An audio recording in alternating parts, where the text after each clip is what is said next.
Well, from checking to see if your flight is on time to those translator apps, there are plenty of ways to keep ahead on your vacation with a little help from technology.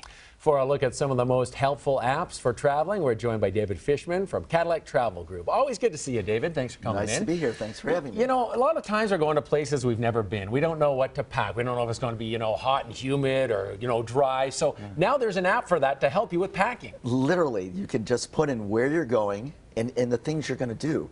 And when you do that, it will give you an exact packing list of what you need to take on your trip. Because that is one of the biggest challenges for people. It's like, well, what about this with the weather and this? And this actually takes you through step by step. It's called Pack Point, and it teaches you and gives you the list of what you need to pack for everything that you're going to do and where you're going. It's a fantastic app. That's convenient. I mean, people always talk about, oh, I got to pack. I'm going to so-and-so. I don't even know what to bring.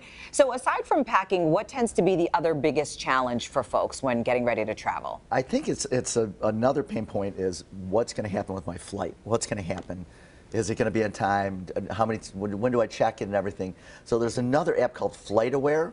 In FlightAware, you put in your flight number and everything. Just put it in like you're texting it, and everything comes back and tells you where your plane is it on time, what gate it's at. So it gives you that peace of mind in the morning or the day before. You can put it any time, and it tracks and lets you know what's going on with their flights. So that's a great one too, because that's always a pain point for people. I've used that before. I like doing it like a day and a half before, and like, okay, your flight's in Budapest now, and I'm only going from like Detroit to Florida, but you can see where that flight is going, so you know you're on top of it. Now, one that caught my eye is the app called Happy Cow. What is Happy Cow? Happy Cow is, there's so many people that have dietary restrictions nowadays, between gluten-free and like, what your salt levels are, or all the different things that you're vegan, you're, pescatarian. There's so many different things. You actually put in this Happy Cow, your dietary restrictions, you put it in there, and wherever you're going, it will give you a list of restaurants that will cater to those dietary restrictions. So it gives you, you're always going to a restaurant, you go, well, have something for me to eat.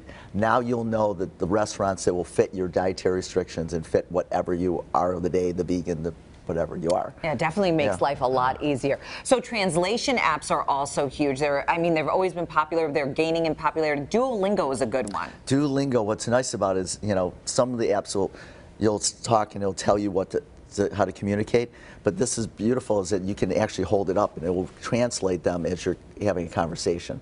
So you can actually see what they're saying. You don't have to type it in. You don't have to type it in, so it actually picks up the actual conversation and translates it for you, so you can have an easier conversation with people. Almost like a transcription. That's right. It helps. It's in real time. You can still do your babble, and practice, but this is one that in real time can help you communicate better when you're on site wherever you are in the world. Very convenient. Now, one thing a lot of people like to do is when they go traveling, they come back and they like to, they sometimes have a map on the wall with all the countries they visited or whatnot. Right. There's an app now that kind of tracks that for you. It does it like automatically. I mean, you might have to put in some things, but then it really tracks where you are because it goes off of Google Maps. So it's called Google Maps Timeline. So it's actually we all know that we're kind of being followed, but we are being followed.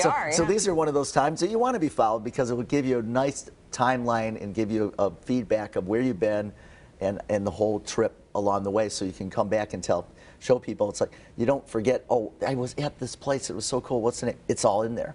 It follows you in your whole entire trip, so you have a log of your trip, so you can come back and really share that, which is nice when you go into your pictures too. It's like, oh, that was from here. Right. So because it will have your date and follow your timeline, so you can actually show your whole trip to people by having this done for you, and then you can pop the pictures in. It makes a really fun experience when you come back and talk about your memories and your trips. Yeah, what a nice memory. Never have it all right there. Being followed would be so much fun, right? Yeah. Exactly. It's one time you want to be followed. That's right. All right. Thanks a lot, David. Those are some convenient apps, 5 convenient apps for your next trip. Check them out. Thanks for coming in this week.